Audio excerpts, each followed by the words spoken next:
The Newcastle witch trials of 1649 stand as one of the most notorious examples of witch hysteria in England. This series of trials, influenced by the wider political and religious turmoil of the time, resulted in the execution of multiple individuals accused of witchcraft. The key figure behind these trials was a Scottish witchfinder who profited from his accusations by using deceptive and unscientific methods to convince authorities and the public that innocent people were witches.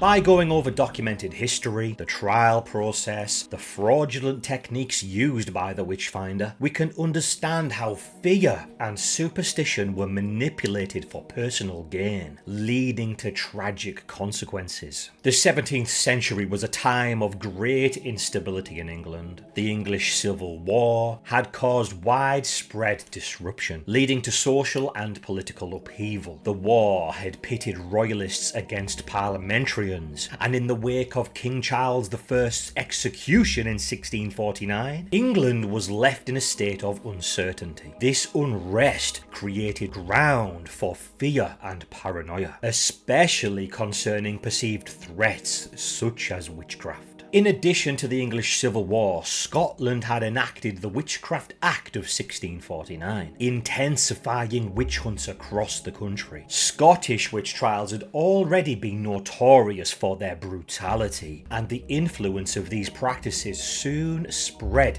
south into northern England, including Newcastle. The magistrates in Newcastle were deeply religious and wanted to rid the community of what they believed to be demonic influences. This led them to seek the services of the Scottish witchfinder, who was well versed in so-called witch detection methods. The magistrates of Newcastle, obviously eager to purge their city of the supposed witches, dispatched two sergeants to Scotland to find the professional witch hunter, Thomas Sheville and Cuthbert Nicholson. The man they found, whose name has unfortunately not survived historical records, was likely inspired by the methods of Matthew Hopkins, the infamous witchfinder general, who had operated in England in the 1640s. Hopkins had used deceitful and brutal techniques to convict witches, and the Newcastle witchfinder followed a similar path. The witchfinder was paid handsomely for his services, receiving 20 shillings for each person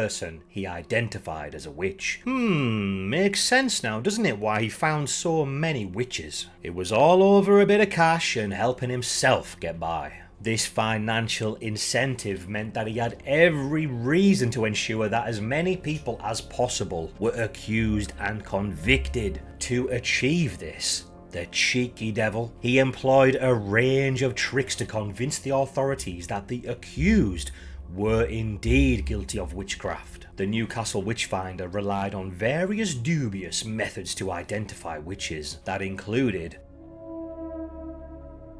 yes, one of the most common methods used by witch hunters was pricking. It was believed that the witches bore a devil's mark somewhere on their body, a spot where they had been touched by Satan himself. This mark was said to be insensitive to pain, and it wouldn't bleed if pricked with a needle. To test for this, the witchfinder would use a retractable knife or needle that would slide back into the handle when pressed against the skin, making it appear as though no blood was drawn. The little trickster. This deceptive technique allowed him to prove that the accused had the devil's mark, even though of course in reality they were just perfectly innocent random women and a couple of men.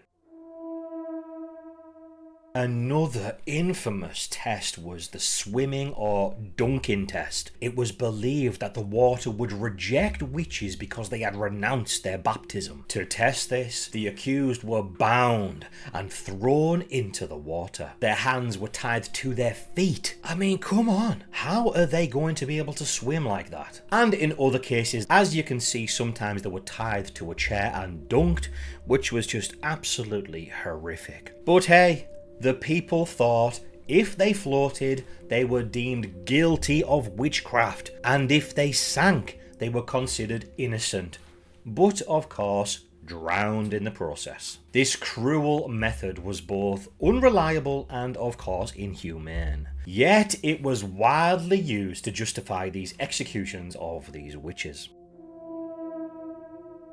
Torture was frequently used to extract confessions from the accused. While England had laws against the use of torture in legal proceedings, informal and brutal methods were still widely practiced. The accused were often deprived of sleep, physically beaten, and threatened with execution until they confessed to witchcraft. Of course, in their desperate state, wanting the torture and suffering to end, many victims just admitted to crimes they had not even committed. Obviously just hoping to end their suffering. It's just absolutely horrendous. The witchfinder and the Newcastle authorities encouraged the public to report suspected witches. A town crier announced that anyone with suspicions should come forward. Who can see that going wrong? That led to a surge in accusations, often of course driven by personal grudges, jealousy, or local feuds. Once someone is accused, it was nearly impossible to prove their innocence, as any attempt to defend themselves was seen as further evidence of their guilt. After the accusations had been made, the trials took place at the Guildhall on Newcastle's quayside. The proceedings were heavily biased, with little opportunity for the accused to present a proper defence. Out of 31 people who were tried, 16 were found guilty and sentenced to death. They were executed on August the 21st, 1650 by hanging, alongside other convicted criminals as well. Jane Martin, one of the accused, was held in the dungeons of Newcastle Castle, which served as the county prison for Northumberland. She was among those condemned to die based on flimsy and fraudulent evidence. So, despite his initial success, the witchfinder's methods eventually came under scrutiny. Lieutenant Colonel Hobson, a skeptical military officer, questioned the validity of his tests and began investigating his actions. Sensing that his deception might be exposed, the witchfinder fled Newcastle before he could be held accountable. But he continued his fraudulent activities in Northumberland before being arrested. But then he managed to escape. He went back to Scotland, but people were after him and he eventually was captured. When finally confronted with overwhelming evidence of his deceit, he confessed to falsely condemning around 220 people across Scotland and England. He was ultimately executed for his crimes, meeting the same fate he had inflicted upon so many others. The witchfinder's ability to manipulate fear for personal gain demonstrates how easily justice can be perverted when due process is abandoned. His deceitful methods such as pricking, the swimming tests and forced confessions led to the wrongful execution of an unbelievable amount of innocent people. These trials serve as a horrible reminder of the consequences of allowing fear and prejudice to override reason and fairness. Today they stand as a warning against the dangers of mass hysteria, wrongful accusations, and the exploitation of vulnerable individuals for profit. By studying such historical injustices, hopefully we can strive to ensure that similar miscarriages of justice are not repeated in the modern world. Unfortunately, I don't think that is the case. So there we go guys, hopefully you enjoyed the little tale of a very local story, the Newcastle witch trials. Thank you so much for watching, I appreciate you all. I hope everybody is doing good and I will see you in the next one.